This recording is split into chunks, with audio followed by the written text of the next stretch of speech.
Film akan berfokus menceritakan kehidupan seorang pria bernama Cash. Diketahui sudah 2 tahun ini, Cash bertobat dan keluar dari pekerjaan sebelumnya sebagai tangan kanan dari seorang bos mafia yang ada di kota. Keputusan ini Cash ambil setelah mengetahui kalau adik kandungnya meninggal dunia akibat overdosis obat-obatan terlarang, yang mana obat-obatan tersebut selama ini disuplai oleh bosnya sendiri. Agar bisa memenuhi kebutuhan hariannya, Cash pun memilih untuk melanjutkan bisnis kakak kandungnya, yaitu menjalankan sebuah peternakan. Tak sendirian, Cash juga dibantu oleh adik iparnya yang bernama Vinay dan juga keponakannya bernama Savannah. Sama seperti Cash, Vinay sendiri sebenarnya juga mengalami depresi berat semenjak istrinya meninggal dunia. Oleh karena itu, ia pun melampiaskan depresinya dengan sering mabuk-mabukan. Untung saja, anaknya yang bernama Savannah tidak ikutan stres, sehingga di antara mereka berdua, Savannah lah yang sering berpikir secara rasional. One of Mom's old college books. Like a philosopher writes about ethics and how to be good. Well, don't hurt yourself. Pada suatu hari, setelah mengurus peternakan, Cash mengajak Vinny dan juga Savannah untuk pergi ke gereja. Dan setelah itu, ia berniat untuk mentraktir mereka di sebuah restoran. Akan tetapi, Vinay memilih untuk tidak ikut ke gereja dengan alasan kalau dia nggak percaya dengan Tuhan dan akan menyusul ke restoran saat ibadah di gereja sudah selesai. Why don't you come with us? Not really feeling too churchy these days. Come meet us for lunch at the grill. All right, damn it. You got me. Singkat cerita, saat ibadah sudah selesai, Cash dan Savannah didatangi oleh pendeta gereja bernama Pendeta Wilder. By the way, Cash dan juga Wilder sudah saling kenal cukup lama, sebab dahulu mereka sama-sama berkecimpung di dunia kriminal. Siang itu, Wilder pun bertanya kenapa mereka cuma berdua saja, dan kemanakah Vinny sebab sudah lama ia tak melihatnya. How's Vinny holding up? How'd you go? Selesai dari gereja, Cash dan Savannah akhirnya mampir di sebuah restoran. Nah, karena tadi Vinny bilang mau menyusul, makanya sekarang Cash dan juga Savannah menunggunya. Akan tetapi, setelah beberapa jam, Vinay tak kunjung datang, sampai-sampai makanan yang sudah disediakan mulai dingin. Oleh karena itu, Cash pun izin sebentar ke toilet untuk menghubungi Vinny. I'm gonna be eating your dad's patty melt. We don't make it here soon. I'll be right back. Penny, where the hell are you? $12 burger's getting cold. Saat Cash menghubungi Vinay, beberapa orang berbadan besar menghampiri Savannah yang sedang duduk sendirian di mejanya. Orang-orang itu dengan tidak sopan langsung menggodanya dan bahkan memakan makanan yang sudah disediakan. Untung saja, tak lama kemudian Cash pun datang. Dari tampangnya, terlihat Cash sendiri mengenali orang-orang tersebut. Makanya dengan segera ia meminta Savannah pergi agar ia dan orang-orang tersebut punya ruang untuk mengobrol. What's this now? Come on. Savannah. We just want to have a chat with your uncle. I won't be long. It's all right. Don't worry. Dari obrolan mereka, kita pun tahu bahwa orang-orang tersebut adalah anak buah dari seorang bos kartel sekaligus mafia yang terkenal sangat kejam bernama Big Cat. Big Cat sendiri adalah bos dari Cash beberapa tahun yang lalu, sampai sebelum ia memutuskan untuk mengundurkan diri agar bisa bertaubat. Di sini, ketiga orang tersebut cuma bilang kalau misalnya Cash harus menemui Big Cat jika tidak ingin peternakannya diambil alih secara paksa. What do you want? Yeah. Big Cat got something to say to you about your farm. Penasaran dengan apa yang dimaksud oleh orang-orang tadi, Cash pun segera kembali ke rumah untuk meminta penjelasan kepada Vinay. Sesampainya di sana, Cash benar-benar kesal karena ternyata Vinay menolak untuk ikut ke gereja demi bisa mabuk-mabukan di rumah. Dengan segera, Cash pun langsung mendudukkan Vinay untuk meminta penjelasan. Is you being funny? Are you really trying to fuck with my sobriety? The Buck and Doe joined us at the diner today. They're under the impression that you're in Big Cat's debt that you owe. Dalam keadaan yang agak sedikit mabuk, Vinay pun mulai menceritakan kalau sebenarnya beberapa waktu yang lalu ia sengaja menggadaikan surat tanah peternakan milik Cash karena ia kekurangan uang untuk operasional. Apalagi harga pakan juga semakin naik. Mendengar penjelasan ini, Cash benar-benar kesal karena menurutnya adik iparnya benar-benar tidak tahu konsekuensi dari meminjam uang kepada seorang bos mafia. You give the note on my sister's place to Big Cat. I had to, or this farm would be gone anyway. A clear agreement, I can pay it back once some cows are ready for the sale. All right, so don't worry about it. I'll handle it. I'll handle it. Pada keesokan paginya, Cash langsung mendatangi sebuah kantor perusahaan milik anak dari The Big Cat bernama Jack. Di sini Cash bertanya kepada Jack berapa besar utang yang dipinjam adiknya dengan maksud ingin langsung melunasinya. Mendengar hal tersebut, Jack cuma bilang kalau semua uang yang dimiliki Cash sekalipun tidak akan mampu melunasi utang dari adiknya. Oleh karena itu, lebih baik Cash menegosiasikan hal ini kepada orang tuanya secara langsung. I'm here to find out what Finney owes. Contract is concerned. The farm belongs to Big Cat. Walk in and pay, even if you had the money. Scene pun beralih dengan memperlihatkan dua orang pria yang merupakan bagian dari kelompok pencuri terkenal bernama Swiper. Kedua pria itu terlihat sedang mengamati gudang sekaligus pabrik bisnis narkoba milik The Big Cat. Rencananya sih nanti malam mereka akan beraksi untuk mencuri sejumlah narkoba agar bisa dijual kembali. Right out in the wide open, man. Making pills. Get a better look. You stay here, keep an eye, okay? Di tengah pengamatan, salah seorang dari mereka berniat untuk mendekat. Namun siapa sangka kalau di sekitar gudang ternyata sudah terpasang banyak perangkap. Reg! Reg!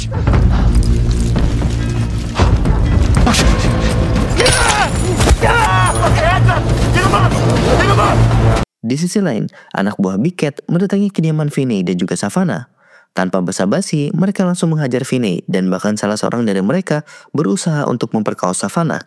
Finney sendiri benar-benar tidak bisa memberikan perlawanan karena selain jumlah mereka lebih banyak, ia juga masih mencerna mengapa ia harus dihajar habis-habisan, sebab seingatnya pembayaran hutang belum juga jatuh tempo. It ain't even due yet, so, you know. Don't you touch her! Tak lama kemudian, Cash pun datang dan dibuat terkejut dengan pemandangan yang ada. Adik iparnya sudah memiliki luka yang cukup parah di bagian telinga. Sementara Savannah yang masih shock langsung menceritakan apa yang baru saja terjadi. What happened? They put a gun to his ears and fired. I cut one of them. Which one? The one that's always giggling. I'm gonna get this figured out. Melihat apa yang baru saja terjadi, membuat Cash langsung murka. Namun karena sudah tobat, ia pun memilih untuk menempuh jalur hukum. Dengan cepat, ia pun mendatangi kantor kepolisian untuk melaporkan apa yang baru saja dialami oleh adik ipar dan juga keponakannya. I'll be back in a couple of hours. Williams? Sheriff will see you now. Singkat cerita, setelah Cash menceritakan panjang lebar kronologi kejadian, kedua polisi bernama Hall dan juga Duke mengatakan kalau mereka tidak bisa menindak Big Cat ataupun menangkapnya. Sebab Cash datang ke kantor polisi tanpa bukti dan hanya berbekal sebuah cerita, yang menurut mereka sendiri, cerita itu pun belum bisa diverifikasi kebenarannya. Atas hal inilah, Cash pun menilai kalau lapor polisi benar-benar tidak ada gunanya. Lebih baik ia langsung mendatangi mantan bosnya itu dan meminta secara langsung agar ia tak lagi mengusik keluarganya. Well, Finney went to her for a loan on the farm and she's tightening the screws. We need proof of wrongdoing, not just accusations. You got some information? Then bring me something concrete I could take to a judge. Pada malam harinya, Cash pun mendatangi kediaman Big Cat. Di sana, ia disambut oleh Big Cat secara langsung yang ternyata merupakan seorang wanita parubaya. Sepanjang hidupnya, Big Cat sendiri terkenal sebagai mafia yang sangat kejam di kota. Dan bahkan, ia juga tak segan untuk menghabisi semua orang yang menghalangi bisnisnya. Di dalam rumah, Big Cat pun mulai mengeluarkan akal busuknya dengan mengatakan kalau sebenarnya ia sengaja memanfaatkan kesusahan Finney yang saat itu sedang membutuhkan uang demi bisa membuat Cash kembali bergabung kepada kelompoknya. Secara sederhana, Big Cat ingin Cash kembali kepadanya dan menjalankan 3 misi yang sangat penting demi bisa memperluas bisnisnya. Jika Cash bersedia dan juga menyelesaikan semua misi, maka utang Finney akan dianggap lunas. So here I am, giving you the opportunity to work it off. Unless you give me some specifics. 3 jobs of my choosing. I'll do this. That's to pay off a debt. 3 jobs and I'm done. Saat Cash sudah pergi dari rumahnya, Big Cat pun mendatangi ruang bawah tanah yang ternyata di sana terdapat pencuri yang sebelumnya sudah ditangkap. Dari hasil interogasi, diketahui si pencuri itu bernama Harlan. Dalam keadaan tubuh penuh luka dan juga ketakutan yang sangat tinggi, Harlan pun memohon kepada Big Cat untuk dibebaskan. Ia berjanji tidak akan mengulangi lagi perbuatannya. Mendengar hal itu, Big Cat pun setuju dengan catatan kalau Harlan harus mendapatkan sebuah pelajaran. Buddy, heard you were making pills out there. I would like to believe you, but I gotta be sure. I won't come back. I swear. Just take my thumb. Okay. Ketika hari sudah semakin larut malam, Cash pun dijemput oleh salah seorang anak buah Big Cat bernama Book. Sebagai tugas pertama, Cash pun diminta ikut bersama Book untuk mengawasi Harlan yang baru saja mereka bebaskan. Tujuannya adalah agar mereka bisa tahu apakah Harlan benar-benar bekerja sendirian dan tidak bekerja kepada saingan Big Cat dalam bisnis penjualan barang haram. Fuck off.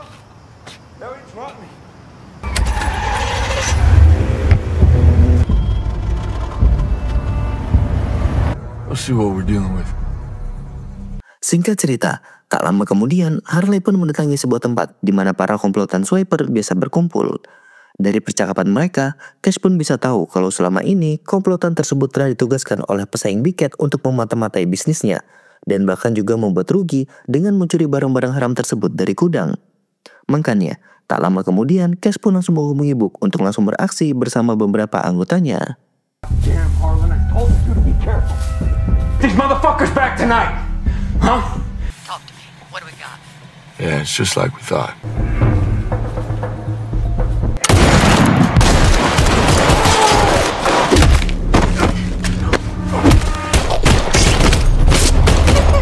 Beberapa malam, setelah Cash menyelesaikan tugas pertamanya, ia pun bertemu dengan pendeta Wilder. Di sini Cash curhat kalau ia baru saja kembali bergabung dalam dunia kriminal. Lebih lanjut lagi, Cash menjelaskan kalau hal itu terpaksa ia lakukan karena sekarang keadaan keluarganya berada dalam bahaya. Mendengar hal itu, Wilder cuma berpesan kalau Cash harus berhati-hati dan jangan sampai kelewatan. Setelah semua urusan sudah selesai, Cash harus tetap melanjutkan tobatnya. Got me hemmed in. That's what she does. A lot of people in that same situation can't say that. A lot of people never get on the right track. Cash, you're making progress. Pada keesokan paginya, Cash pun dijemput oleh salah seorang anak buah Big Cat bernama Dominic. Misi mereka adalah mengantarkan seorang reseller narkoba bernama Lazarus untuk melakukan sebuah transaksi. Nah, di sini Dominic merasa keberatan atas misi yang diberikan oleh Big Cat. Sebab nantinya setelah bertransaksi, mereka diminta untuk menghabisi Lazarus yang entah alasannya kenapa.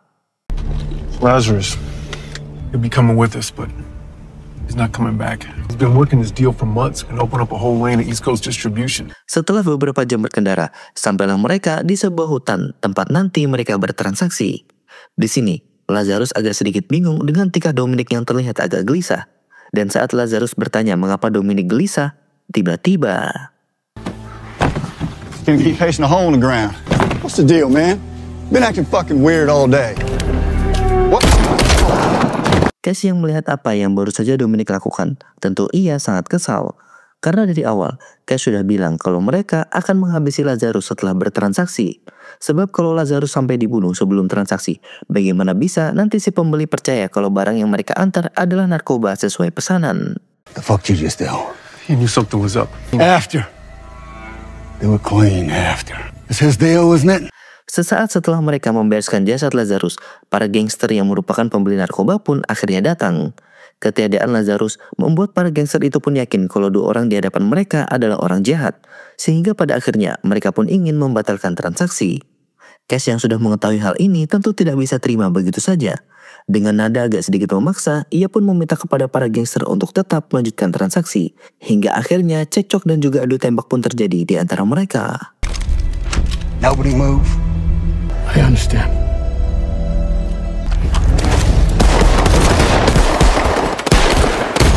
All right, kid, let's slow down. We can still work this out.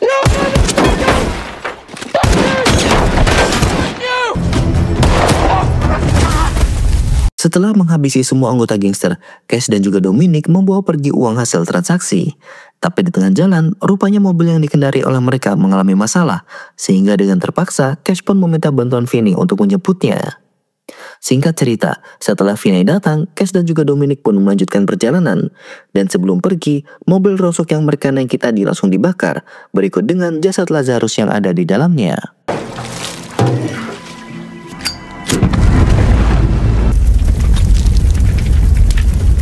Selesai menjalankan misi kedua dari The Big Cat, Cash pun diam-diam menemui Sanduk untuk bernegosiasi kalau ia bersedia menjadi informan agar Big Cat bisa ditangkap.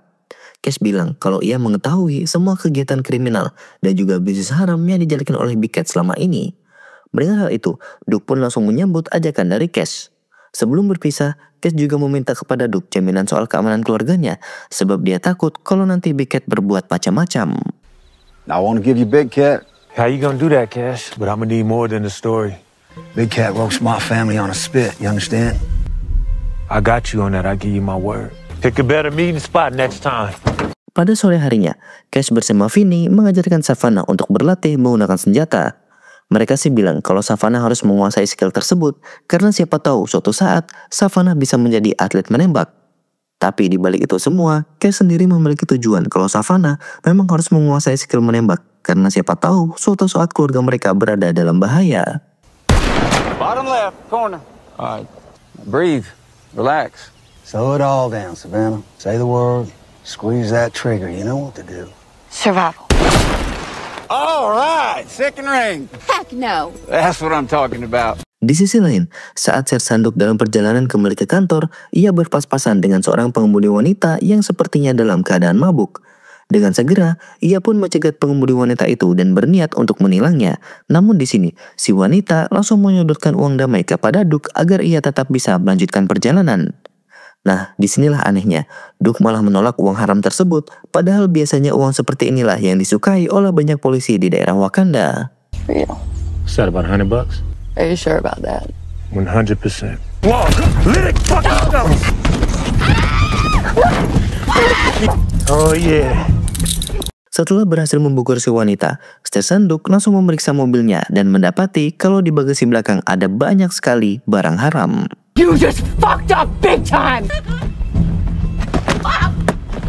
Oh yeah, you got plenty of time to think about this. I got one of the big cats fucking mules on the side of the road. Pada malam harinya, Big Cat pun mengundang semua anak buahnya untuk berpesta, sebab usahanya kini sudah semakin meluas. Dalam pesta itu, tentu saja Cash pun ikut hadir, sebab ia memang dijemput dan dipaksa ikut oleh anak buah The Big Cat. I said, quiet down. I got something to say. I want you to know we're growing. To my baby boy, Zeke. Di tengah pesta, Big Cat tiba-tiba mengeluarkan seorang tawanan yang ketika penutup kepalanya dibuka, ternyata orang itu adalah Sir Sanduk. Rupanya perempuan yang ditangkap Duke sore tadi adalah kurir kesayangan dari Big Cat. Makanya dengan cepat Big Cat pun langsung menculik Sir Sanduk. Di sini, berbagai alat penyiksaan pun sudah disiapkan dan Big Cat meminta setiap anak buahnya untuk menyiksa Sir Sanduk dengan alat-alat tersebut. Jet, come introduce yourself to the deputy. Feel free to mix it up. I got it all laid out for you.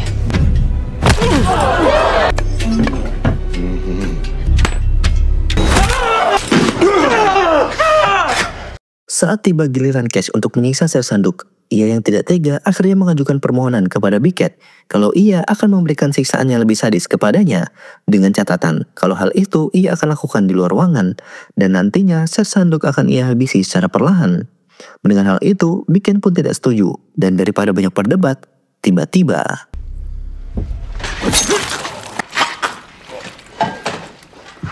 sebelum pergi dari pesta, Cash bilang kepada Big Cat kalau sekarang pekerjaannya sudah selesai, sebab ia sudah melakukan 3 misi sesuai yang diminta. Namun di sini, Big Cat lagi-lagi mengingkari janji. Dia mengatakan kalau sebenarnya ia masih belum puas dengan kinerja dari Cash, sehingga Cash tidak boleh keluar lebih dulu. Dan jika Cash melanggar, maka keponakan sekaligus adik iparnya akan kehilangan nyawa. And then I'm done. 3 jobs. That was the deal. I say when it's over.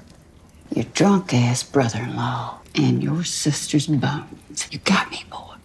Pada keesokan paginya, saat baru selesai mandi, Big Cat mendapatkan laporan dari seorang anak buahnya yang berhasil menemukan bukti kalau sebenarnya Cash sudah diam-diam bekerja sama dengan Sir Sanduk. Mengetahui pengkhianatan ini, Big Cat pun langsung murka dan dengan segera ia pun memerintahkan anggotanya untuk menghabisi Cash beserta seluruh keluarganya. You're gonna want to see this. At our guy, get in that deputy's phone. Look who he's been talking to. Scene pun berpindah ke Vinny yang pada hari itu ia terlihat bersiap-siap untuk mengikuti ibadah di sebuah gereja. Vinny telah memutuskan untuk kembali ke jalan yang benar setelah mengalami depresi selama bertahun-tahun. Today I'm gonna deviate from my planned remarks that bring tangible things into our lives. Singkat cerita, setelah selesai beribadah, Vinny dan juga Savannah tiba-tiba dicegat oleh anak buah Big Cat dan dengan brutalnya Vinny pun dihajar habis-habisan.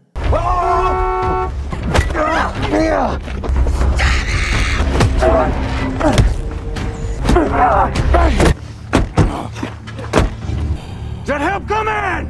1 jam kemudian, terlihat Cash yang kini sedang mendatangi rumah sakit setelah mendapat kabar dari pendeta Wilder kalau adik iparnya meninggal dunia karena dipukuli oleh anak buah Big Cat. Tentu saja kabar ini membuat Cash marah bukan main. I'm sorry. He's gone. Tak mau berlarut dalam kelukaan, Cash pun segera pamit kepada pendeta Wilder dan menitipkan Savannah untuk sementara waktu, sebab ia akan melakukan aksi balas dendam. Nah, karena Cash sudah bertobat, ia pun meminta restu dan juga doa kepada pendeta Wilder agar diberi keselamatan dan juga kesuksesan dalam menjalankan balas dendam. Father, I just don't see a plan here. Wilder tells me you are there. So I'm gonna do what feels right. And I'm gonna trust that because my blood is on fire. In your name, Father, amen. Amen. Sebagai langkah awal untuk balas dendam, Cash pun mengincar salah seorang anak buah Big Cat yang tempo hari sempat ingin memperkosa Savannah. Kebetulan saat itu targetnya sedang menikmati sebuah barang haram di atas perbukitan.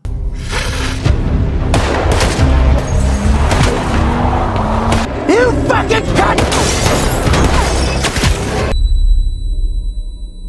Dalam aksi tersebut, Cash kehilangan kunci motornya sebab ia sempat tertabrak. Alhasil, Cash pun pulang dengan berjalan kaki.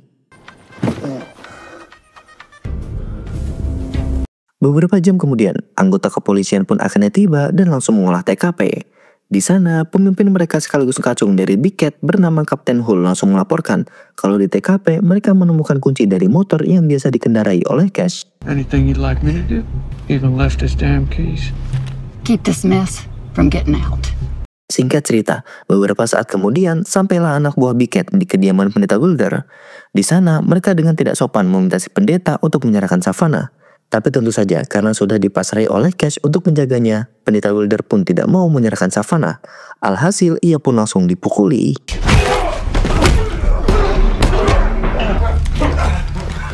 Ask one, where's the girl? Well, I'm telling you. Di saat yang bersamaan, Savannah yang bersembunyi di loteng merasa tidak tega melihat pendeta Wilder dibantai oleh anak buah Big Cat.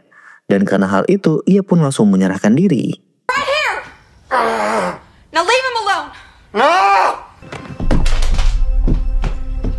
Beberapa waktu berselang, Cash pun tiba di kediaman pendeta Wilder untuk mengecek keadaan keponakannya. Tapi sesampainya di sana, ia dibawa terkejut oleh keadaan rumah yang sudah berantakan. Dan juga pendeta Wilder yang kini terlihat sedang menyiapkan senjata lamanya dengan tubuhnya yang babak belur.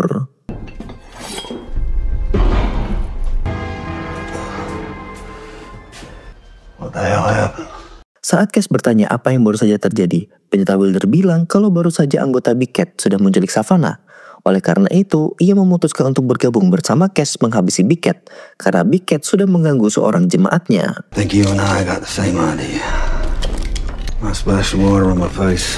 We'll get cleaned up. I like to get filthy when I'm home. Masih di hari yang sama, Cash dan juga pendeta Wilder langsung mendatangi kantor Jack untuk menculiknya. Dengan menahan Jack, mereka pun akan memaksa Big Cat untuk mau bernegosiasi. Don't fuck it up. They ain't gonna do nothing. What the fuck are you doing? Get you ready. You motherfuckers! If I can call somebody! Don't do anything, Susan! Selesai menahan Jack, Cash pun menghubungi Big Cat untuk memberitahu jika anaknya sudah mereka tahan. Dan jika Big Cat mau anaknya tetap hidup, maka ia harus mengembalikan Savannah dalam keadaan baik-baik saja. Karena tak punya pilihan lagi, Big Cat pun akhirnya setuju untuk melakukan barter di jam 4 sore nanti. We meet at the Rock Plan, Avenue 280. You be at my place, 4 o'clock with Zeke. 4 p.m.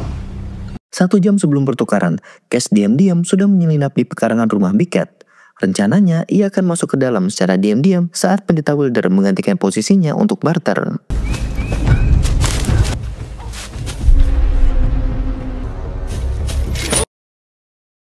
Saat jam sudah menunjukkan pukul 4 sore, pendeta Wilder pun datang sambil membawa Jack yang sudah terikat di atas mobil. Melihat pemandangan ini, Big Cat tentu sangat terkejut. Tak hanya karena anaknya diikat di atas mobil, melainkan juga karena pendeta Wilder bahkan sekarang juga terlibat dalam urusan ini. Hey Wilder, where's Cash? Things will go smoother. You and me make this trade. Di dalam rumah, Savannah kini hanya dijaga oleh salah seorang anak buah Big Cat yang sedang memantau keadaan di luar. Karena melihat si penjaga lengah, Savannah pun berhasil melepaskan ikatan dan langsung menembak si penjaga menggunakan senjata yang ia tinggal di meja.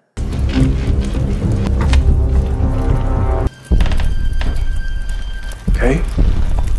Put the gun down.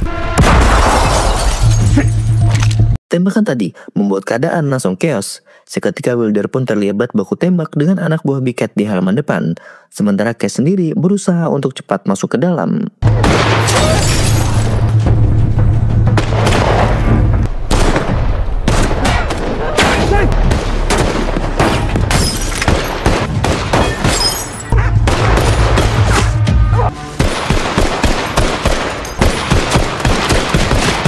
Di tengah pertempuran, Jack berhasil melepaskan diri dan berusaha untuk kabur. Tapi untung saja si pendeta Wilder berhasil menembak kakinya dan membuatnya terluka.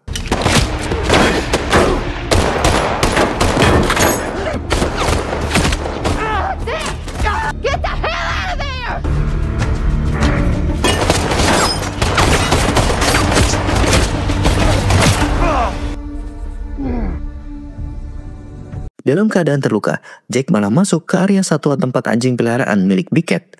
Dengan cepat, Jack pun menjadi sarapan dari anjing-anjing ini, dan Beckett sendiri langsung menyaksikannya. No, goddamn you! Di dalam rumah, Savannah sendiri saat ini sedang dikejar-kejar oleh Dominic. Untung saja, Cash sekarang sudah berhasil masuk dan berusaha menolong Savannah.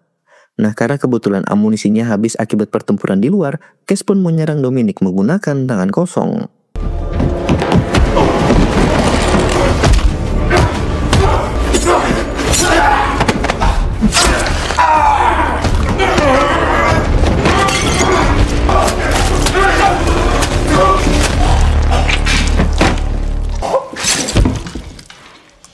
Setelah Dominic berhasil dikoitkan, Cash dan juga Savannah langsung menuju pintu keluar untuk kabur. Tapi di tengah jalan, Beckett berhasil mencegat mereka, dan bahkan tembakannya ada yang berhasil mengenai kaki dari Cash.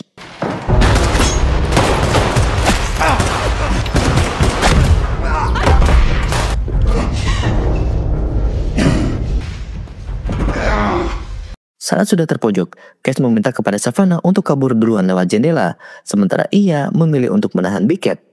Get out of the whole goddamn state. No. Now!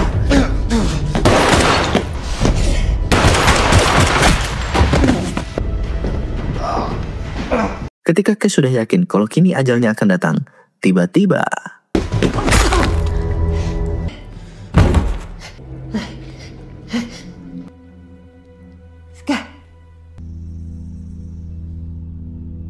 Satu minggu kemudian, terlihat pendeta Wilder kini sudah mulai pulih kembali dan berkhutbah di depan jamaah.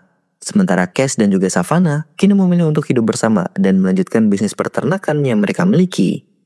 Tamat, film pun akhirnya selesai. Nah, bagaimana menurut kalian tentang film Red Right Hand yang rilis pada tahun 2024 ini? Sampaikan pendapat kalian di kolom komentar dan jangan ragu-ragu untuk like, komen, dan juga subscribe.